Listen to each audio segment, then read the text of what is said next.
kata beliau uzlah itu wasilah untuk itu, wasilah untuk menjadikan kita bisa berkonsentrasi dengan beribadah kepada Allah Subhanahu wa taala.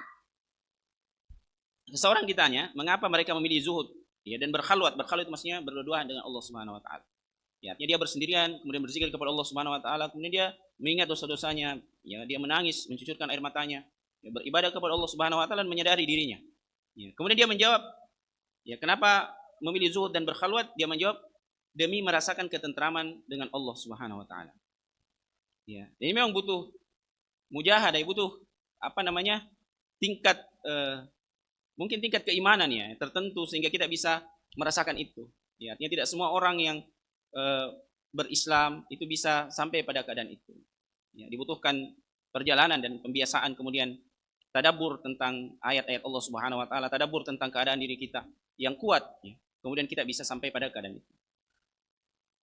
Uwais Al-Qarni berkata, ya, aku tidak melihat seorang pun yang mengetahui Tuhannya lalu dia merasa tentram dengan selainnya.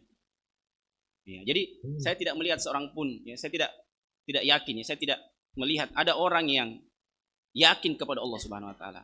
Kemudian dia merasa tentram dengan sesuatu yang menyibukkan dia dari urusannya dengan Allah. Itu katanya. Jadi kalau dia yakin kepada Allah, maka dia pasti akan hanya sibuk dengan urusannya dengan Allah. Ya, siapakah yang lebih penting daripada Allah? Kalau misalnya gini, ya, ada orang yang kita anggap penting begitu. Ya. Ada pimpinan kita atau misalnya pejabat, ada bupati. Ya.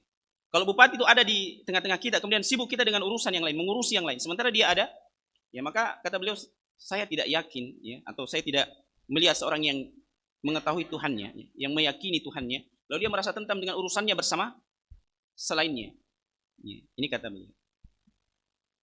Nah, di sini beliau menyambung, penulis buku ini menyambung, ya, rahimahullah taala.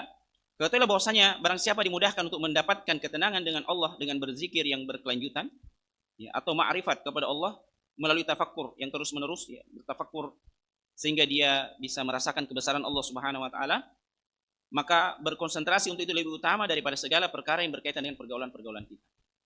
Ini kata beliau. Siapa yang dimudahkan untuk mendapatkan ketenangan dengan Allah dalam berzikir yang terus berkelanjutan, ya, atau makrifat, pengenalan kepada Allah dengan tafakkurnya, ya, memikirkan dirinya, memikirkan dosa-dosanya, memikirkan hari akhirat, itu terus-menerus, ya, maka berkonsentrasi untuk itu lebih utama daripada perkara-perkara yang lain. Ini kata beliau. Nah, inilah faedah yang pertama, ya, berkonsentrasi beribadah. Jadi orang yang bersendirian, dia bisa lebih berkonsentrasi untuk beribadah.